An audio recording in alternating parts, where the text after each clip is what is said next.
Hello. This is the first video on this channel, and so will probably be fairly low quality because I've never made a YouTube video before. It may also be the only video on this channel depending on how things go from here. A month or so ago, as of the making of this video, though not necessarily of the release, I took part in a Speedlang relay hosted by Soton. If you haven't already watched the video from River, the participant before me, I'd recommend watching that first, as well as any others you might have missed. I think it's quite important to watch this relay in order. I had 6 days in which I had to do a list of things. I had to take the grammar and text kindly sent to me by River, whose video you should just have watched, and turn it into an English translation. I had to create a Speedlang, a generally partially developed conlang made in a short time frame, following a set of restraints that River has generously provided me. I had to translate the original text into my Speedlang. I had to write a grammar for the Speedlang, detailing every piece of information necessary to translate the text. And finally, I had to combine the translation and grammar alongside a lexicon and a set of restraints for the next participant into a neat little package called a torch, and send it over to the next participant, SpaceDirt, whose video you should be watching after this one.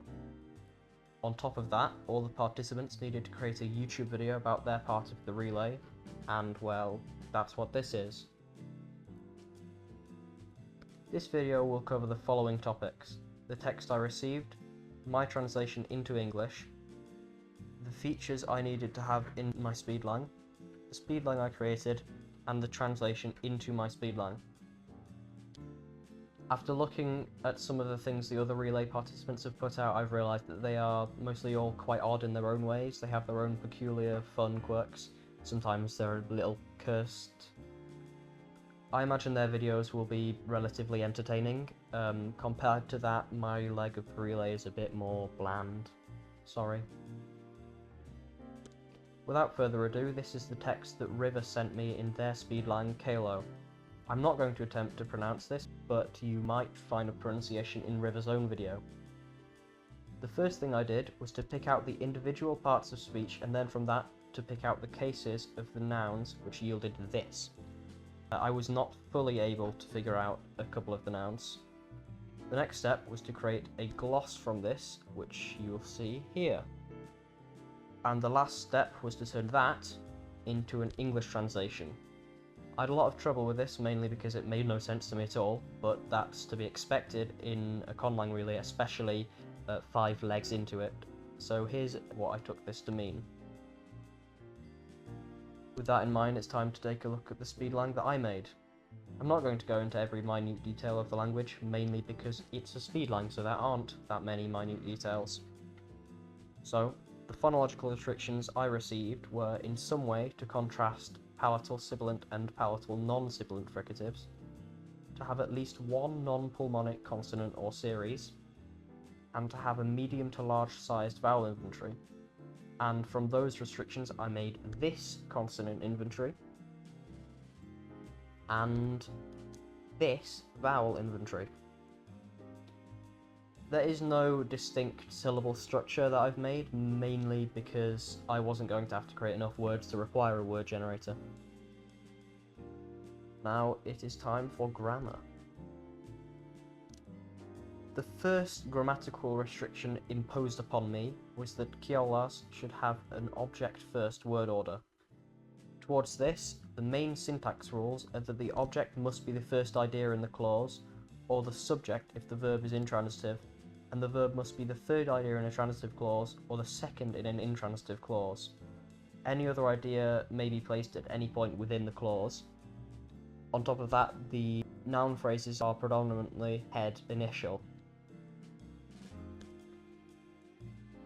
Another of my grammatical restraints was to have different noun classes in the singular and the plural. The way I achieved this was to have a number of historical noun classes that merged in an irregular way into the modern noun classes. Kiallaas historically had 6 noun classes, which in the singular merged into 4. By technicality, there is technically 1 noun class that splits into 2 at some points, while in the plural they merged into 3. On top of that, there is another category that I call the verbal classes, which might mean something else in technical linguistic lingo, but I don't know that. Essentially, the verb classes are a separate system of noun classes used explicitly for verb conjugation. There is a table you can see on screen that details these correspondences. Nouns inflect for number and for case, with patterns also depending on their noun class and particular inflection pattern. Technically, it is 100% regular, but the amount of different patterns means it could be taken as being irregular.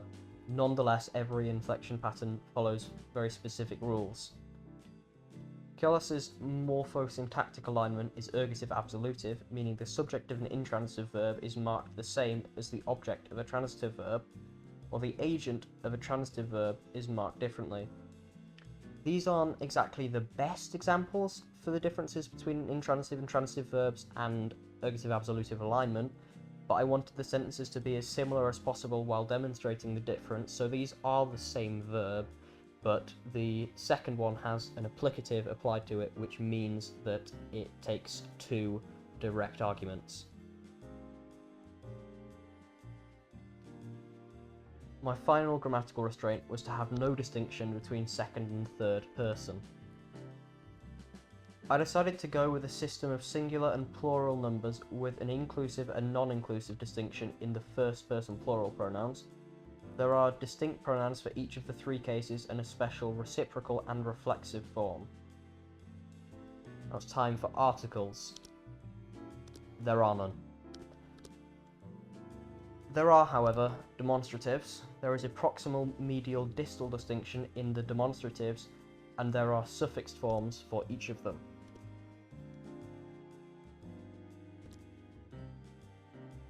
There are three prefixes that can be added to verbal stems: the optional aspect prefix, the optional interrogative prefix, and the mandatory tense and verbal class agreement prefix. There is a distinction between far past, past, present, future, and far future tenses. The default aspect is perfective, but there is also the inchoative, habitual, and continuous. There are three applicatives which are marked using suffixes: the comitative, essive, and dative applicative. These are used to promote arguments to the direct object taking the role indicated by the applicative. There is no other way to mark the comitative, essive, and dative. You can use one applicative on a verb, most common way, or several applicatives can be used on one verb, and the newly promoted objects are ordered from the start of the sentence in the order that their prefixes are put in on the verb. Kiallaas also has a passive voice marked with another suffix, which is used more than anything in order to promote the most animate direct argument of a verb to be the subject, rather than the object. The previous subject is put into the agentive case, which is marked identically to the absolutive case with the addition of another suffix. Serial verb constructions are used in Kiallaas to indicate associated motion and grammatical mood. There are two types of associated motion: to do upon arrival or to come and do, as well as to go and do. There are also 5 grammatical moods, 3 of which are indicated by serial constructions: the conditional imperative and nomic. The indicative is the default and goes unmarked. The interrogative is marked with a prefix. Relative clause are marked simply with the relative clause marker E on either side of the clause, and a second person pronoun replaces the head within the clause. Polar questions are asked using the interrogative mood, whereas content questions are formed by replacing the content to be asked for with the question particle O. The particle is inflected and agreed with as if it were a class 4B noun. Now, not everything in Kiallaas is so incredibly complicated.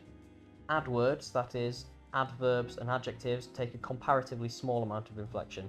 Yes, I am aware that adword is not a word, but it's my video and I can do what I want.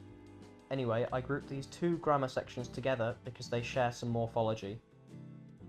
Adjectives inflect completely regularly with 2 suffixes, the head noun agreement and the adjective degree.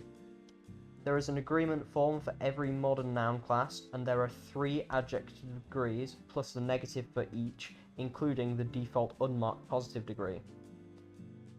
Comparison, for example, if something is less strong or more helpful than something else, is formed through the use of the positive or negative comparative degree, followed by the noun the head is being compared to in the genitive case. Adjectivalization is a process in which another part of speech can be turned into an adjective. There are several different affixes in Kiallaas that can do that. For example, T, which turns nouns into adjectives of similarity, and ik, which turns nouns into adjectives of origin. Adverbs only take one suffix, the degree, which is identical to the adjective degree. Many adverbs and adjectives of similar meanings are identical. For example, fast and quickly are both oid. Conjunctions are likewise rather simple. They do not change word order, nor do they suffix onto their conjuncts. They are exclusively placed between their conjuncts. Numerals in Kiallaas are not exceedingly complicated. The most distinctive feature is that they're base 20 with a subbase of base 5 and base 10. There are cardinal, ordinal, joint multiplier multiplicative, distributive, and collective forms for each numeral.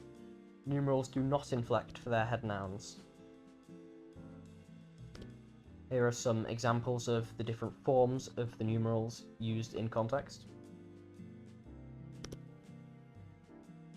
Now, with that out of the way, and without further ado, this is my translation into Kiallaas, the text I included in the torch I sent to Space Dirt. Pakkinanum lokaa u olein tipe nisia monume Pakkalesa Pashimin Misia Egisopi Anisidaleti Konia Simiko Ani Iwan Siyul Guni bin Misse Ishin Lope Dokwanum a Ulla u Urshin. So, notice anything? The astute of you will have found by now that this is wrong. On both the first and the last sentences, the ergative argument has been placed first. I'm sure that's not the only error in there, but it's the only one that sticks out to me. But I'm sure it won't change that much. In a igoamtuk oda fidiofan sumikorin.